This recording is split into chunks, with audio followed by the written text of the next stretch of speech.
रात्रि काल में 108 लौंगों की माला बनाओ, लौंग की, और चढ़ाओ।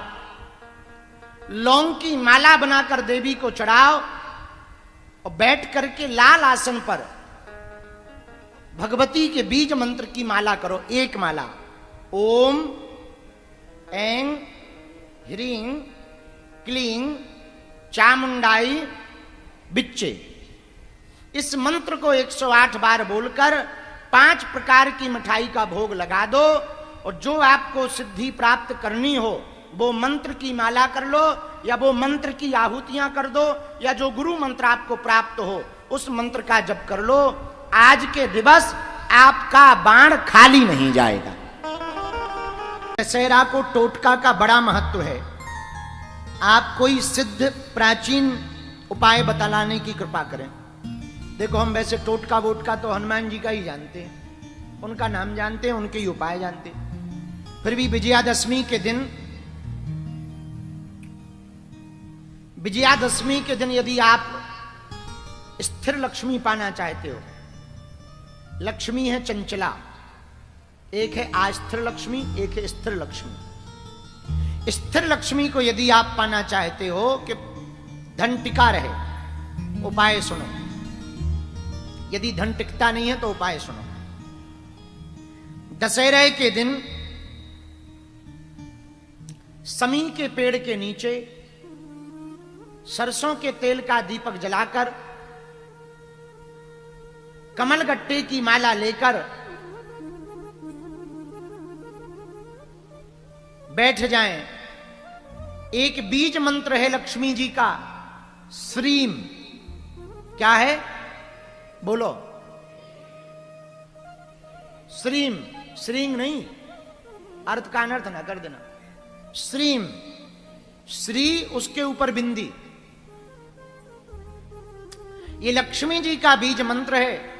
समी के पेड़ में सरसों के तेल का दीपक नीचे जलाकर समी के पेड़ के पास बैठकर, पीले रंग की आसन पर बैठकर, पीले रंग का वस्त्र धारण करके, कमलगट्टे की माला लेकर सिंदूर से पेड़ में श्रीम लिख दें और एक माला इसी मंत्र की पूरी करें। 7 अंगुल की लकड़ी समी की तोड़ करके ले आवे।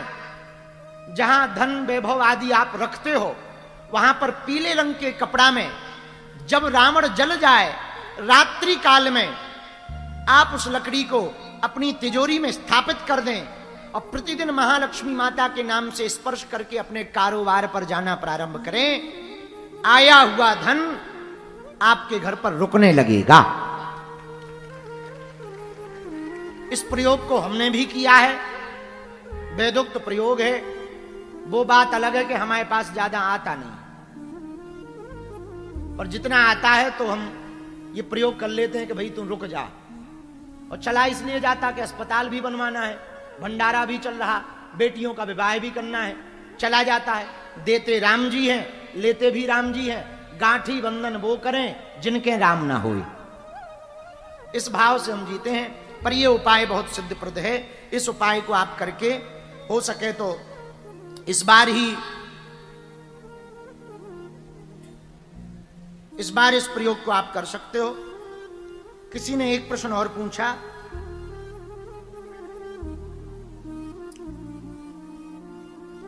कहां नहीं बैठना चाहिए? जहां कीलें डली हो वहां ना बैठो। ये कोई प्रश्न है? मतलब उल्लू आदमी हो भाई। कहां नहीं बैठना चाहिए? खराब जगह नहीं बैठना चाहिए। जहां कांटे डले हो वहां मत बैठो, जहां गंदगी हो वहां मत बैठो, जहां मदरा पीते हो लोग वहां मत बैठो, जहां मांस भक्षण करते हो, व्यभिचार करते हो वहां मत बैठो। और सुनो, अपनाना भी सीखो, अपनाना भी सीखो, ठुकराना भी सीखो। जहां स्वाभिमान ना हो तुम्हारा वहां से उठकर जाना भी सीखो।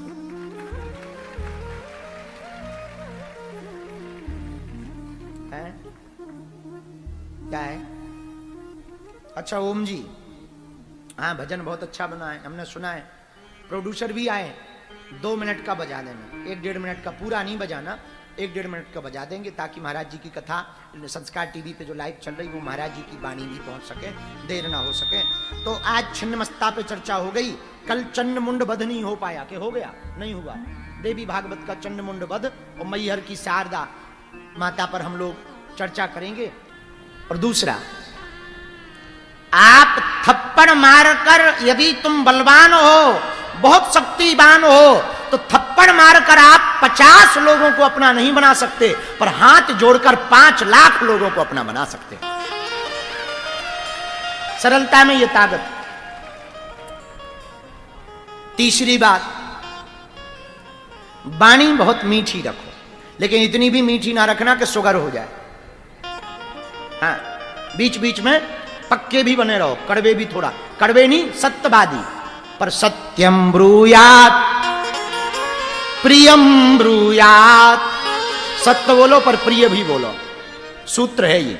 सत्यम ब्रूयात प्रियम ब्रूयात, सत्य भी बोलो प्रिय बोलो। ज्यादा महंगा सत्य भी बड़ा कठिन होता है, क्योंकि सब सत्य के सौदागर नहीं होते हैं।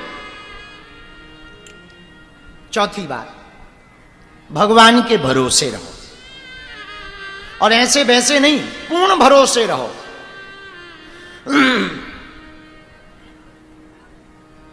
देखो, गुरुजी आपको समझा सकते हैं, चलना खुद को पड़ेगा। कथा सुनने भर से फल नहीं होगा। कथा को जब तक आप जीवन में आत्मसात नहीं करोगे। एक गुरुजी के 2 चेला थे, दोनों चेलाओं को गुरुजी को जाना था तीर्थ स्थल, तो एक एक गेहूं की पोटली दे दी गुरुजी ने। सुनो, हम 2 साल बाद लौटेंगे, तीर्थ यात्रा जा रहे हैं, गेहूं खराब ना हो जाएं, बर्बाद ना हो जाएं, इनको व्यवस्थित करना। ये दोनों की परीक्षा है कि कौन प्रोग्रेस करके बता रहा। दोनों ही एक ही गुरु के चेला थे, एक जैसी दोनों को पोटली मिली। दोनों चेलों ने अपने अपने गेहूं का अलग अलग काम किया। क्या? पहले चेला ने गेहूं की पोटली ली, एक डब्बा बनाया, रोज पूजा करने लगा, रोज धूप में सेंकने रखने लगा, रोज धुलने लगा, गेहूं खराब ना हो जाए, घुन ना लग जाए, बर्बाद ना हो जाए। रोज पूजा आरती करने लगा, रोज सुखाने लगा, रोज धोने लगा। लेकिन दूसरे चेला ने ये नहीं किया। दूसरे चेला ने जैसे ही कार्तिक का महीना आया, छोटी सी खेती में बाड़ी लगाई, बाड़ी लगा करके बढ़िया से अपनी छोटी सी कुदाली से जोता, जोतने के बाद में गेहूं को बो दिया। वो बढ़िया मार्च के अप्रैल के महीना में लहलहाती हुई खेती बन करके गेहूं प्रकट हो गए। उसने बढ़िया काटा, थ्रेसर से निकाल कर इतने गेहूं हो गए। फिर उतने को फिर से दूसरे साल में बोया, कम से कम 1 क्विंटल गेहूं हो गए। गुरुजी जैसे ही वापस आए, गुरुजी ने कहा, हम तुम लोगों को गेहूं के दाने दे कर गए थे, वो दाने लाओ, देखते हैं कौन कितना केयर कर पाया, सुरक्षित रख पाया। पहला चेला पोटली लेकर के आया तो गेहूं पतले पड़ गए थे, कुछ सूख गए थे, कुछ कमजोर पड़ गए थे, कुछ में कीड़ा लग गए थे। बोले गुरुजी इतने हमने बचा करके रखे हैं, 2 साल में एक भी गेहूं बर्बाद नहीं होने दिया। लेकिन दूसरे वाले से कहा, तुम्हारे गेहूं कहाँ हैं? वो सीधा बोरा उठा करके ले आया। ये क्या है? बोले गुरुजी आपने गेहूं दिए थे, हमने सोचा पूजा करेंगे तो घट जाएंगे, पर खेती में बो देंगे तो बढ़ जाएंगे। पहले वाले चेला को हटा दिया गया, दूसरे वाले चेला को उत्तराधिकारी बना दिया गया। पूछो क्यों? पूछो। यही ज्ञान है। आप लोग कथा सुनते हो, खुद तक रख लेते हो, सुनते भर मजा भर लेते रहते हो, ताली बजाते हो, हंसते हो, घर खिसक लेते हो। इसलिए तुम पहले नंबर के चेला हो। यदि सुनकर के जीवन में उतार कर उस पर चलना प्रारंभ कर दोगे तो तुम दूसरे नंबर के चेला बन जाओ, तभी कथा प्रभावी होगी। तो भगवान पर भरोसा तो रखो, पर पुरुषार्थ भी करो। क्या करो? बोलो। पुरुषार्थ बिना करे नहीं मिलता है, करना तो पड़ता ही है। और पुरुषार्थ में दृढ़ रहो, और पुरुषार्थ में पीछे मुड़ के ना देखो कि हम कितने चलाए हैं, ये देखो कि बचा कितना है। यदि 1000 कदम की दूरी पर मंजिल है तो 1 कदम आगे बढ़ाओ, 999 बचेंगे। 2 बढ़ाओगे 998 बचेंगे। 100 कदम बढ़ जाओगे 900 बचेंगे। एक ना एक दिन तो 1000 हो ही जाएगा। और इस जन्म में नहीं होगा, अगले जन्म में होगा। कुछ लोग कहते हैं महाराज हम तो ऐसे गुरु की खोज में जो डायरेक्ट ही भगवान को मिला दे, ठटरी के बल, मूसर चंदा। डायरेक्ट गाय को मिलने के चक्कर में पड़े। 1 कदम बढ़ाओ, कम से कम दूरी तो कम हुई है। एक माला खिसकाओ, बुद्धि तो ठीक होगी, विचार तो ठीक होंगे। 2 माला जपो, सद्विचार तो आएंगे। 3 माला जपो, धीरे धीरे माला बढ़ाते जाओ, फिर अपने आप ऐसा कोई महापुरुष संत मिल जाएगा जो तुम्हारी बाएं पकड़ करके परमात्मा से मिलन करवा देगा।